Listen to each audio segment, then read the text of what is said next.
2018년 1회 CBT 기출보건문제 같이 풀어보도록 하겠습니다. 상점의 공간 구성에 있어서 판매 공간에 속하는 것은 물건을 판매하는 곳이라야 합니다. 그래서 입구부터 시작해서 통로, 그리고 상품 전시 공간이 가장 핵심이 되고요. 그리고 서비스 공간까지 포함해서 판매 공간에 들어갑니다. 입구와 통로가 판매 공간에 들어간다고 해서 파사드가 왜 안 들어가냐라고 볼 수도 있겠지만, 파사드는 어떤 제품이라던가 이미지를 전시하는, 그러니까 밖에서 안으로 들어오는 역할을 할 수는 있겠지만 상품 자체를 판매하는 공간에는 속하지 않는다라고 보시기 바랍니다. 특정한 사용 목적이나 많은 물품을 수납하기 위해 수납이죠.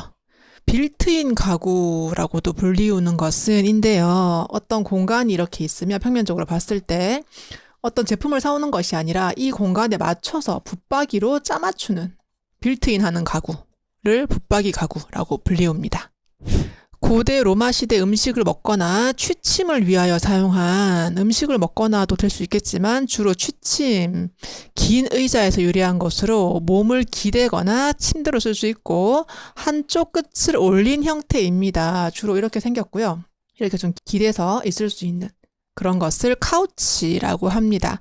체스터필드는 직물을 좀 이렇게 뽀송뽀송하게, 직물을 많이 말랑말랑하게 만들어줘서 이렇게 중간에 단추 같은 게 있고 좀 볼록볼록한 이런 것들을 체스터필드라고 하고, 카우치는 한쪽 끝이 올라가 있고 기댈 수 있는 용도로 구분하시기 바랍니다. 기념비적인 스케일에서 이렇게 높게 만드는 겁니다. 예를 들면 신전 같은 거고요. 신전이나 어떤 기념탑 같은 것들을 기념비적인 스케일이라고 하고, 일반적으로 느끼는 것은 수직선에서 느껴지는 그 엄숙하고 고귀한 느낌을 말하고 있습니다. 다음 설명에 맞는 상점의 진열 및 판매대의 배치 유형입니다. 중앙에 진열대가 위치를 해요.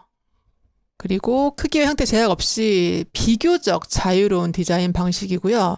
이렇게 둥근 형태로 돌아 나온다고 해서 둥근형, 환상, 배치형이라고 부르고 있습니다. 건물 외부에 거실의 연장으로 달아낸 거고요. 서양 건축의 노대의 하나라고 하고, 거실의 연장으로 이렇게 달아낸 형태입니다. 별도로 있어야 되고요.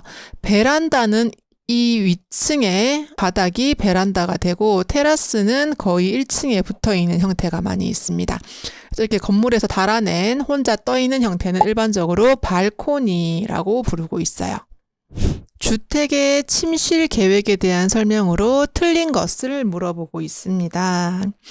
침대를 놓을 때 머리 쪽에 창을 두지 않는 것이 좋습니다. 이 외기의 영향을 좀 덜 받기 위한 방법으로 보시면 좋겠고요. 침실의 소음은 120dB 이하로 하는 것이 바람직하다라고 했고, 이하라는 게 좀 애매하긴 하지만 120dB은 어느 정도로 시끄럽냐면 귀에 고통을 줄 정도로 시끄러운 소리입니다. 그래서 120dB은 침실의 소음 기준에 들어올 수 없고요. 일반적으로 쾌적한 환경은 40dB, 조용한 도서관 정도 아니면 조용한 사무실 정도를 40dB 기준으로 보고 있습니다. 상점 쇼윈도우 전면에 눈부심 방지 방법으로 틀린 것은, 앞에서 봤을 때 눈부신 것을 방지하는 거고요. 일단 차양을 설치해서 햇빛을 차단하면 그 창으로 반사되는 빛이 적어서 눈부심 방지를 할 수 있고요. 쇼윈도 내부를 도로면보다 어둡게 해버리면 눈부심 방지를 할 수는 있겠지만 그래도 물건 자체가 보이지 않기 때문에 눈부심 방지 방법으로 옳은 방법은 아닙니다. 유리를 경사지게 하거나 곡면 유리를 하면 아무래도 이렇게 경사지게 하면 햇빛이 바로 튕기지 않기 때문에 덜 눈부시게 할 수 있고요. 가로수 앞에 큰 나무를 심어도 햇빛을 좀 가려주는 역할을 하기도 합니다. 균형의 원리에 대한 설명으로 옳지 않은 것은을 물어봤습니다. 크기가 큰 것이 작은 것보다 당연히 무겁게 느껴질 것이고, 기하학적 형태가 불규칙 형태보다 시각적 균형감이 좀 작은 편입니다. 불규칙은 말 그대로 막 이렇게 나열된 거고요. 기하학적인 것은 어떤 수열에 의해서 배치가 되는 건데, 좀 정리가 되었기 때문에 조금 더 가벼워 보이는 특성을 가지고 있습니다. 주택 계획에 대한 설명으로 옳지 않은 것은을 물어봤네요. 침실의 위치는 시끄러운 것을 피하고 정원 등에 면하는 게 좋고요. 부엌의 위치는 쾌적하고 햇볕에 의해 소독할 수 있는 남쪽 또는 동쪽이 좋고요. 서쪽은 해가 뜨겁게 들어와서 별로 좋지 않습니다. 리빙, 다이닝, 키친은 작은 공간에 거실과 식당과 주방이 같이 있는 LDK, 리빙, 다이닝, 키친인데요. 이건 소규모 원룸 같은 곳에서 많이 쓰입니다. 대규모 주택에서 주로 쓰이는 것은 아닙니다. 자, 창문을 통해 입사되는 빛의 양, 즉 빛 환경을 조절하는 일광 조절 장치에 속하지 않는 것은을 이야기했네요. 자, 첫 번째로 나오는 픽처 윈도우는 광창으로 보시면 좋겠고요. 창을 벽면 거의 전체를 창으로 내서 밖에 있는 이 배경이 마치 그림처럼 볼 수 있는 것을 광창이라고 해요. 이거는 빛을 많이 주는 방법이지 빛을 가려주는 용도는 아니고요. 커튼이나 블라인드는 빛을 가려주는 역할을 하고 있습니다. 다음 중 공간의 차단적 분할을 위해 사용되는 재료가 아닌 것은을 물어봤고요. 분할은 실제로 공간과 공간을 이렇게 막아주는 차단적 분할이 있고요. 예를 들자면 이렇게 단차이만 줘서 심리적으로 다른 공간으로 느끼게 하는 두 가지 방법이 있습니다. 자, 그래서 여기서 보시면 조명을 한쪽은 밝게 하고 한쪽은 어둡게 해서 마치 다른 공간처럼 느껴지는 심리적 분할인 조명은 차단적 분할을 위해 사용되는 재료가 아니고요. 벽을 치거나 커튼을 쳐버리면 완전히 다른 공간으로 차단적 분할을 할 수 있습니다. 한 선분을 길이가 다른 두 선분으로 분할했을 때 긴 선분에 대한 짧은 선분의 길이의 비율이 전체 선분에 대한 긴 선분의 길이의 비와 같을 때 이루어지는 비례는, 말이 너무 어렵죠. 예를 들어서 가로가 1이고요. 세로가 1.618입니다. 자, 그럼 이 짧은 쪽이 1이 되고요. 긴 쪽이 1.618이 됩니다. 그럼 만약에 예를 들어서 짧은 것에 비해서 긴 것의 비율 1.618는 0.61 뭐뭐 이렇게 나옵니다. 지금 여기서 말하는 것은 전체 선분에 대한 긴 선분의 비율을 또 이야기하는데 긴 선분이 1.618이잖아요. 1.618 나누기 전체 선분이라고 하는 것은 짧은 길이 1과 1.618을 더한 값 2.618이 됩니다. 이 두 개를 나누어서 보시면 이것도 같은 값이 나옵니다. 0.61 뭐뭐 이렇게 나옵니다. 그래서 이 두 개의 비율을 같아지는 것이 황금 비례에 대한 설명이었습니다. 이게 굳이 계산을 해볼 필요는 없고요. 그 황금 비례에 대한 개념을 이렇게 이해를 하시면 좋겠습니다. 다음 설명에 맞는 조명 관련 용어는입니다. 이것도 굉장히 많이 나오는 문제였고요. 이거 실내건축 기능사뿐만 아니라 뭐 기사, 산업기사 또는 건축제도 기능사에서도 굉장히 많이 나오는 개념입니다. 연색성에 대한 설명인데요. 예를 들어서 어떤 공간의 조명이 좀 노르스름한 거예요. 그래서 약간 붉은 톤의 물체도 좀 노랗게 보이고 대부분 노랗게 변해버리는 경우는 연색성이 좋지 않다라고 이야기를 합니다. 또는 너무 푸른 조명인 거예요. 그러면 모든 물체들이 좀 실제보다는 푸르게 보인다라는 것도 연색성이 별로 안 좋은 건데 실제 조명이라는 개념은 태양을 기준으로 봤을 때 비슷하게 나오면 됩니다. 그래서 뭐 붉은 톤, 뭐 노란 톤, 푸른 톤 전부 다 연색성이 좋지 않은 그런 경우고 좀 밝은 백색 같은 경우에는 연색성이 좋은 편에 속할 수 있습니다. 연색성에 대한 설명이었어요. 자, 대류에 대한 설명으로 옳은 것은 맞게 말한 것은입니다. 고체 내부에서 고온부에서 저온부로 열이 전달되는 현상. 이것은 고체라는 개념이 들어가 버리면 이것은 전도. 벽체 양쪽 온도가 다를 때 고온축에서 저온축으로 열이 이동하는 것은 열관류에 대한 설명이었고요. 기체나 액체에서 내부 온도차에 의해서 열이 순환하는 것이 대류에 대한 설명이었습니다. 전달 매개체 없이 직접 다른 물체에 열이 도달하는 현상은 복사에 대한 설명이었습니다. 자, 심리적 분할 또 나왔네요. 동일층에서 바닥에 높이 차를 두는 거예요. 같은 공간인데 이 바닥이 높이 차이가 있는 겁니다. 그렇게 되면 심리적인 분할이 된다는 소리인데 안전에 유념해야 되는 거죠. 당연히 올라갈 때 걸려서 넘어지지 않도록 안전에 유념해야 되고 심리적인 구분 줄 수 있습니다.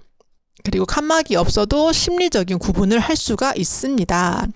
그런데 연속성을 주었다는 말이 틀렸죠. 발이 진행하다가 딱 걸리면서 위로 올라갑니다. 그래서 연속성을 주지 못했고 이런 경우에는 실내를 비교적 좀 좁아 보이게 할 수도 있습니다. 디자인 요소 중 점에 대한 설명으로 틀린 것은 입니다.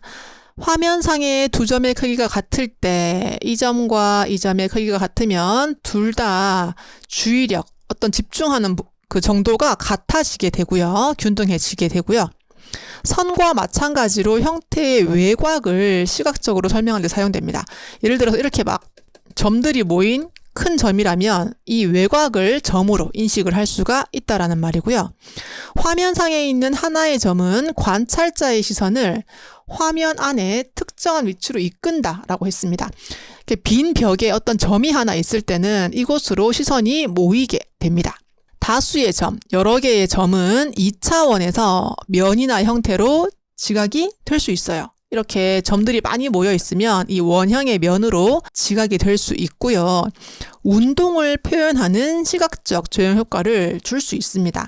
점이 되게 많으면 점점 커진다거나 점이 이렇게 일정 간격으로 있으면 리듬감 또는 운동감을 느낄 수 있는데 여기서는 없다라고 이야기를 하고 있습니다. 공간의 동선에 대한 설명으로 옳지 않은 것은 동선은 차량이나 사람이 움직이는 선을 동선이라고 하고요. 동선의 유형 중 직선형은 최단 거리의 연결로 통과 시간이 가장 짧습니다. 이렇게 돌아가는 것보다는 한 번에 직선으로 가는 것이 통과 시간이 가장 짧고요. 실내에 2개 이상의 출입구가 생기면 3개, 4개가 된다면 그 개수에 비례해서 동선이 원활해질 수도 있겠지만 통로 면적은 더 늘어날 수밖에 없습니다. 통로라고 하는 것은 예를 들어서 이렇게 개구부가 있으면 문이 이렇게 열린다고 보고요. 이 문을 열기 위한 공간이 더 생길 수가 있고요. 여기에 발생하는 복도가 더 많이 생기게 됩니다. 그래서 통로 면적은 증가한다. 동선이 교차하는 지점은 잠시 멈추어 방향을 결정할 수 있도록 충분한 공간을 주시면 좋습니다. 예를 들어서 복도와 복도가 만납니다. 이렇게. 여기는 공간을 좀 두어서 내가 이렇게 이동할 때 충분한 공간이 될 수 있도록 해주시고 동선이 짧을수록 효과적일 수 있지만 공간의 성격에 따라서 길게 하는 경우도 있습니다. 상업 공간 같은 경우엔 물건을 조금 더 많이 보여주기 위해서 일부러 돌리기도 하죠. 세기와 높이가 일정한 음이래요. 확성기나 마이크의 성능 시험에 사용되는 것은 이 진음에 대한 설명이었습니다. 소리가 일정하게 이어지는 소리를 이야기하고 있습니다. 건축물의 에너지 절약 설계 기준에 따라 권장되는 건축물의 단열 계획으로 옳지 않은 것은 권장입니다. 창이나 문은 가능한 작을수록 좋습니다. 작거나 적게 해야지 창이 단열이 덜 되기 때문에 절약 측면에서는 창이 적은 게 좋고요. 냉방 부하 저감을 위하여 태양열 유입 장치를 설치한다라고 했습니다. 냉방 부하라는 것은 냉방을 하기 위해서 외부에서 들어온 열을 제거하기 위한 열량입니다. 예를 들면 에어컨을 튼다거나 거기에 필요한 열인데 냉방 부하 저감을 위해서는 태양열을 끊어주셔야 차단을 하는 것이 훨씬 더 유리합니다. 여기서는 유입한다라고 했기 때문에 틀렸습니다. 건물 옥상에는 조경을 해주게 되면 비오톱 같은 거 있죠? 조경을 해주게 되면 여기서 들어오는 열을 단열 효과를 좀 해주기 때문에 조경을 해주는 것이 더 유리하고요. 외피의 모서리 부분은 열기가 발생되는 것도 맞을 수 있는데 열교가 발생되지 않도록 단열재를 연속적으로 설치한다입니다. 이렇게 벽과 지붕에 단열재를 설치하는데 예를 들어서 벽에 이만큼 설치를 하고 천장에 이만큼 설치를 한 거예요. 그런데 이 부분이 단열 시공에서 비어버린 거죠. 이 비워버리게 되면은 열이 흐르는 현상, 열교가 발생해 버립니다. 좋지 않은 거죠. 이것이 발생하지 않도록 단열재는 연속적으로 설치하시기 바랍니다.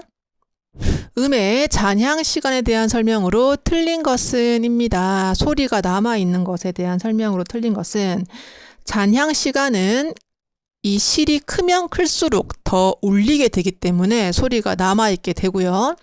잔향 시간, 쉽게 말하면 우리 메아리, 에코 같은 것들이 길어지면 그 앞의 소리를 명료하게 듣기가 어렵습니다. 그리고 벽면의 흡음도가 높으면 잔향 시간이 짧아지게 되고요. 흡음도가 낮으면 잔향 시간은 길어지게 되어 있어요.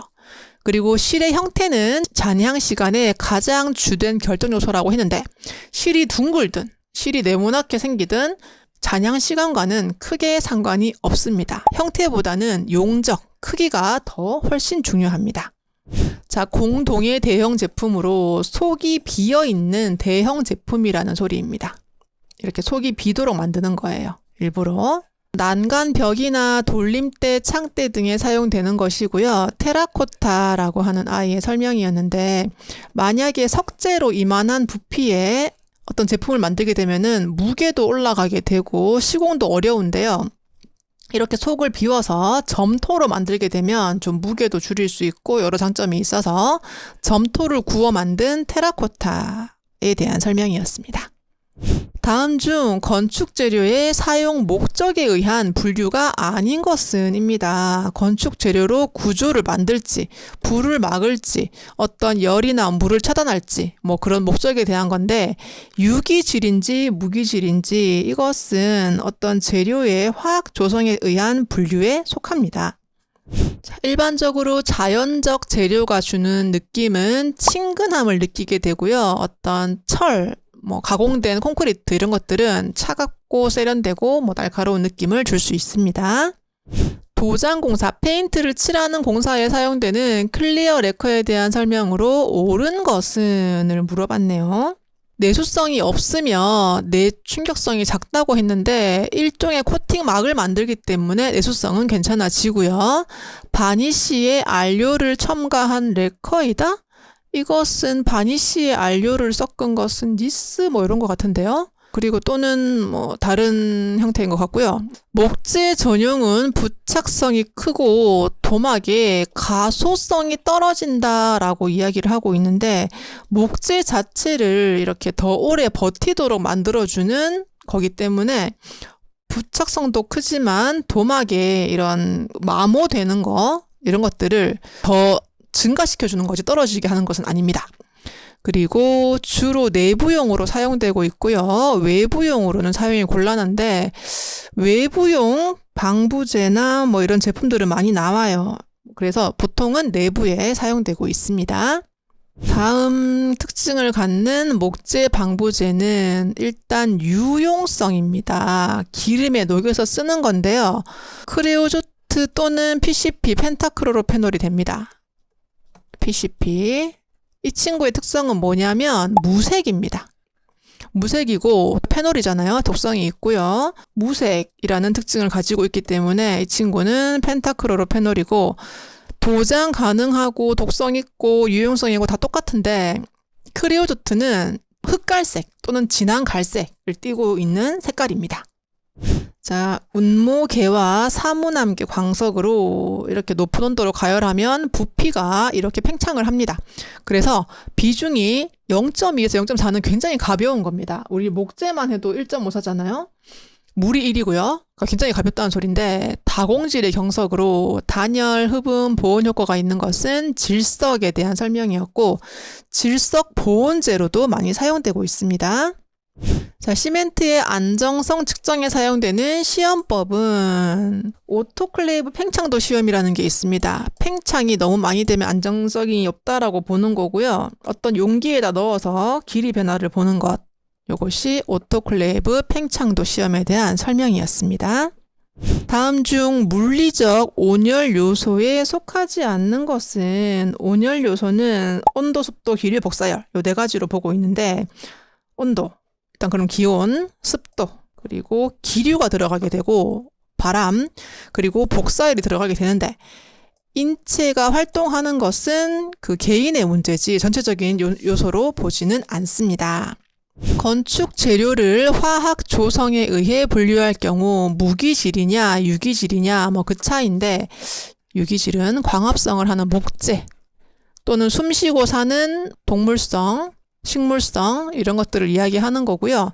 무기질은 숨쉬지 않는 거죠. 뭐 돌, 뭐 철, 뭐 이런 겁니다. 콘크리트 뭐 이런 거고요. 그래서 목재는 유기질에 속하는 거라서 무기재료에 속하지 않는 것입니다.